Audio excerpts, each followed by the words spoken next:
You really think you belong here? My dad laughed, swirling his wine. My sister leaned in and whispered, just loud enough for the table to hear, "She smells like pig manure." I said nothing. I simply folded my napkin, placed it on my lap, and smiled. They had no idea. 5 years ago, I left the city in disgrace, the weird farm girl who dropped out of college to raise pigs. My name was erased from family holidays, scrubbed from Christmas cards. But tonight, they'd waited over a month for this reservation. They had no clue that the rustic fine dining experience they were bragging about on Instagram was mine. Then the restaurant manager approached, his voice calm but clear. "Welcome back, Miss Hannah. Your usual table is ready." Dad choked on his wine. That was the exact moment everything changed. And I'd waited 5 years for it. I wasn't always the girl who made my father choke on his wine. Once, I was just Hannah Clark, the middle daughter, the odd one out, the one who smelled like the wrong kind of ambition. Growing up in suburban Connecticut meant pressed uniforms, tennis camp, and dinner conversations about SAT scores and Ivy League pipelines. My older sister Lillian was everything my parents hoped for: straight, a student, Yale, bound, fluent in French by sophomore year. My younger brother was still being groomed for finance. And me? I liked pigs. Not as a joke, not in a kids love animals kind of way. I was obsessed. By 12, I knew more about rotational grazing and ethical breeding than most adults. While my siblings joined debate clubs, I volunteered at a small local farm. I spent my weekends mucking stalls, bottle-feeding runt piglets, and learning to tell the difference between acorns and barley in feed blends. My mother once said I smelled uncivilized. At 14, I announced I wanted to raise heritage breed pigs and build a business from it. Something clean, sustainable, honest. My dad didn't even look up from his Wall Street Journal. He just said, "That's not a real future. That's dirt in disguise." Lillian laughed. "What are you going to call it? Pig Princess Inc.?" I went quiet. But inside, I was already planning. I went to college like they asked. A semester and a half later, I dropped out. The day I told them, my father slammed his fist on the dining table. "You're throwing away a legacy for manure?" And my mother, always the colder one, stood up mid-sentence and left the room. From that moment on, I was erased. No more invitations. No birthday calls. Not even a text when my grandmother passed. But I wasn't surprised. In the Clark family, love had always been conditional, and I had broken the conditions. I took what little savings I had and leased 5 acres in rural Vermont. It wasn't glamorous. I lived in a trailer. My boots were second-hand. The pigs were my only family. But for the first time in my life, I felt like I was doing something real. And even though I worked 16-hour days in freezing mud, even though I cried some nights because the silence felt bottomless, even though I sold bacon at farmers markets for pennies, I never once wished I'd stayed. Because deep down, I believed something they never did. That honesty, labor, and purpose could build something beautiful. Even if it started with mud. The early years were brutal. I started with 7 pigs, all rescues from a defunct operation that had abandoned them in the middle of winter. I built shelter from salvaged wood and slept in the trailer beside them with a space heater that barely worked. Every dollar I made went to feed and vet bills. Every hour of rest felt like a stolen luxury. People thought I was crazy. The pig girl. They called me at the general store, half joking, half pitying.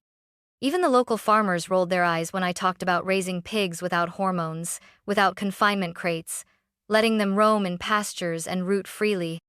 "Sounds cute until they tear up an acre overnight," one of them said. They weren't wrong. I made mistakes. I lost money. But I kept going. I documented everything. Every muddy mistake. Every sunlit moment when the piglets napped in hay.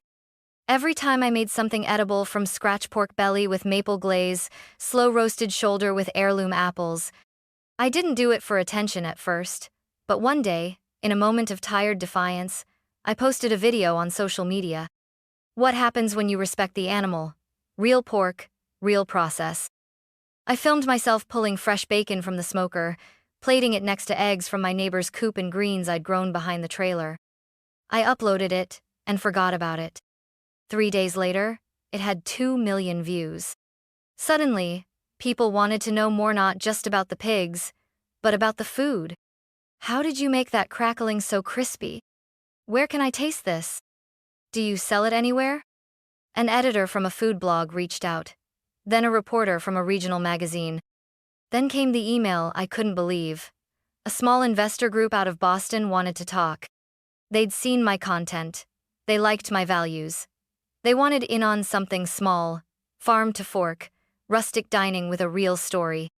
I didn't know how to draft a business plan, but I knew how to build trust. I invited them to dinner, right there at the farm, under a string of hardware store lights and mismatched tables. I cooked 6 courses from scratch, all with my own pork. They signed the next day.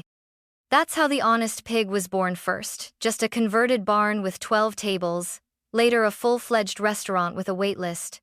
People drove hours to eat there. Some stayed the night in their cars. It was real. It was growing. I still mucked stalls every morning. But now, when I looked at my pigs, I saw more than survival. I saw a future one built not in spite of the mud, but because of it.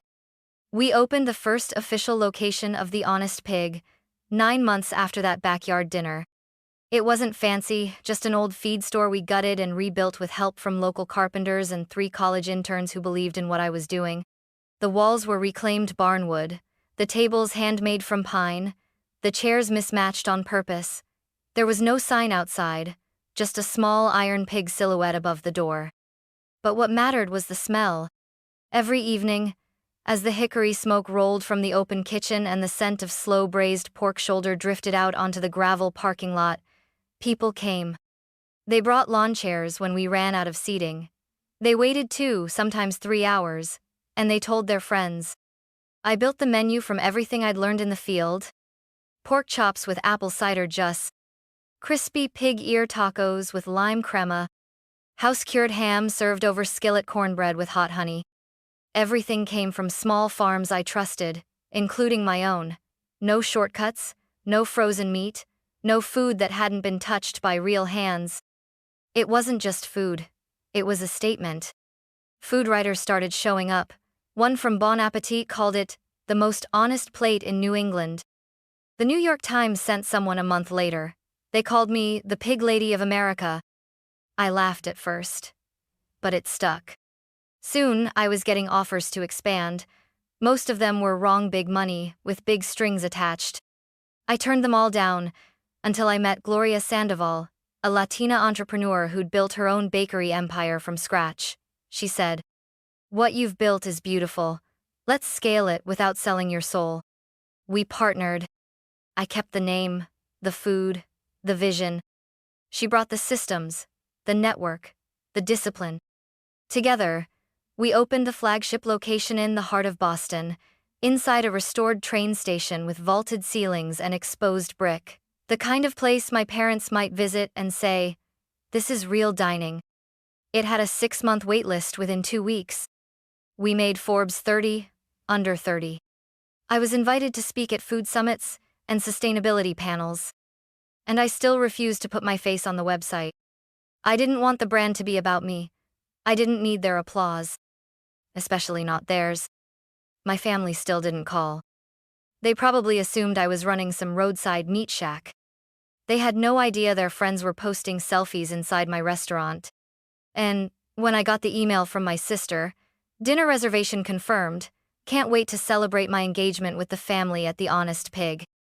I stared at the screen for a long time. They had no clue. They'd waited 5 weeks for that table. And now, they were walking right into my world. The reservation email came from my sister, Lillian. Family dinner to celebrate our engagement finally. 7:30 p.m., Saturday. You better show up, Hannah. You owe Mom at least that much. Attached below was the confirmation. Table for 7. The Honest Pig. Flagship. I reread it 3 times. They had no idea. They had waited 5 weeks for that table. Our flagship location was booked out nearly 2 months in advance for weekends. Lillian must have pulled every string she had to secure that spot. Or maybe she knew someone. Or maybe she just begged. But one thing was clear. They didn't know who owned the place. My name was nowhere public. I'd insisted on that from day one. No press releases with my photo, no features that mentioned my hometown or my family. I had built the honest pig to speak for itself. Now, it was about to speak to them. Part of me considered calling the manager and canceling the reservation. I could claim a double booking or kitchen renovation. But something held me back. Not revenge. Not even pride. Just readiness. I wasn't that girl anymore, the one who ran from their judgment, who cried quietly when they forgot her birthday, who pretended she didn't care when she was left off the family Christmas card. I had built something real, something loved, something good. If they were going to see me again, it wouldn't be at some awkward backyard reunion or polite brunch. It would be here, in my house, on my terms. Surrounded by everything they told me would never amount to anything. I replied to Lillian's email 2 hours later. Confirmed. I'll be there. I arrived 10 minutes early. Not through the staff entrance like I usually did. Not in my kitchen boots or with flour on my sleeve. I wore a clean denim dress, leather boots still dusty from the farm, and a faded corduroy jacket my pigs had once chewed a corner of. I didn't bother covering the scent of hay and smoke that clung to me. I wasn't here to pretend. The hostess smiled when she saw me. "Miss Hannah," she said quietly, with a knowing nod. "Let them seat me last," I whispered. "Just like any other guest." She understood. From the hallway, I could already hear the voices. My mother's clipped tone, my father's low hum as he read the wine list out loud like it was scripture. Lillian's high-pitched laugh bounced off the brick walls. I lingered near the sidebar, unseen, until the hostess gave me the cue. Then, I walked in. The table fell quiet for half a second, just long enough for all eyes to land on me. Then my father chuckled. "You really think you belong here?" he said, shaking his head. I forced a smile. "Good evening, everyone." Lillian leaned toward my mother and said with an audible whisper, "She smells like pig manure." I didn't react. I pulled out the only empty chair and sat down. My boots made a soft thud against the hardwood. My hands were clean, but not manicured. My hair was brushed, but still held a slight frizz from the barn air. I looked exactly like myself. "You could have dressed up a little," my mother murmured behind her champagne flute. "This is my version of formal," I said, pouring myself water. "I hope you can at least afford dinner," my father added with a grin. "This place isn't cheap." I nodded politely. No one asked how I'd been. No one said, "Nice to see you." To them, I was still the girl who threw her future into a pigsty. And yet, they had waited 5 weeks to sit at this table. 5 weeks to dine in a place I had built. They just didn't know it yet. Not yet. The appetizers had just been cleared when it happened. We'd gotten through a shared plate of pork rillette, own recipe, and maple-glazed bacon flatbread. They had no idea they were critiquing my creations. My mother pushed aside the pickled onions. Lillian scraped off the crackling. My father asked if the bacon was too thick for modern plating. I let them. Then, Marcus appeared.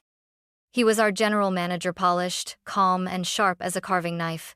He approached our table with his signature grace, holding a leather folder in one hand. "Excuse me," he said, voice warm but composed. "Is there a Miss Hannah Clark at this table?" My father frowned. "Why?" he asked, immediately defensive. "Is there a problem?" Marcus turned to me, ignoring the question. Then he smiled. "Welcome back, Miss Hannah. Your usual table is ready in the side dining room. Would you like me to bring over the investor's wine list now or after your walkthrough?" Silence. Lillian blinked first. My mother's hand froze midair.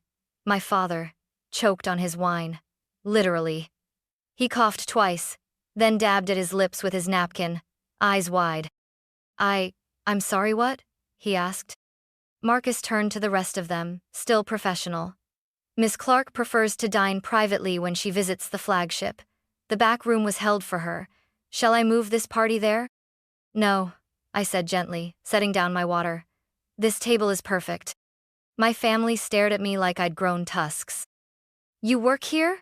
Lillian asked, squinting. Are you managing or something? I smiled. Not quite. You know the staff? My mother asked, her voice cracking with confusion. I trained most of them. My father leaned forward. Are you saying you're what assistant manager? Sous chef? I folded my hands. No, Dad. I'm saying I own this restaurant. The Honest Pig is mine. I founded it. I run it. I designed the menu you're eating. Every course, every ingredient. It all came from me. No one breathed. I thought this was some new trendy farm-to-table thing, Lillian muttered. You can't be serious. She's joking, my father said, almost hopeful. Marcus cleared his throat politely.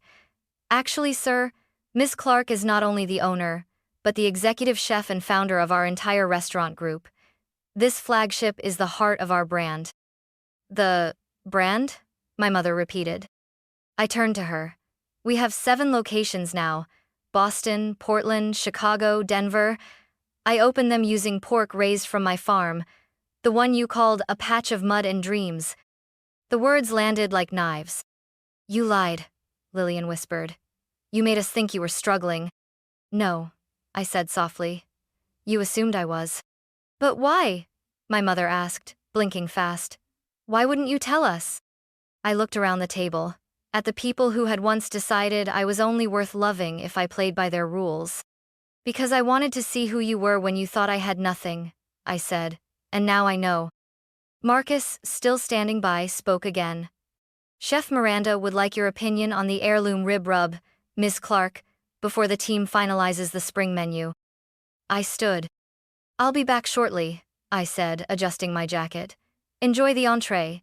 It's a braised pork shoulder me signature. Then I walked away, leaving the table in stunned silence.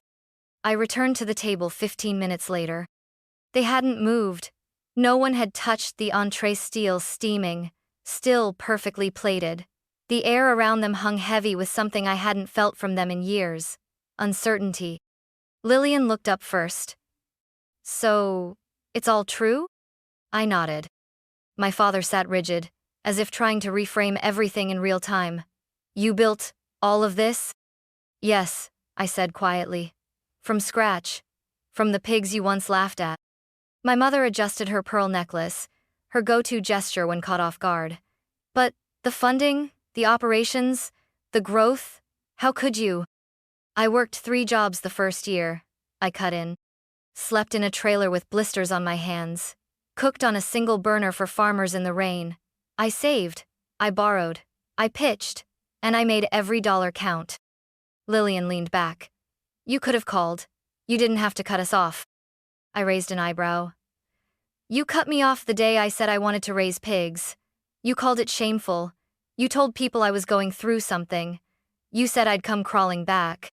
We were worried, my mother said, but it sounded more like a defense than an apology. You were embarrassed, I corrected. You thought I'd chosen something unworthy, but you were wrong. I didn't choose pig farming instead of success.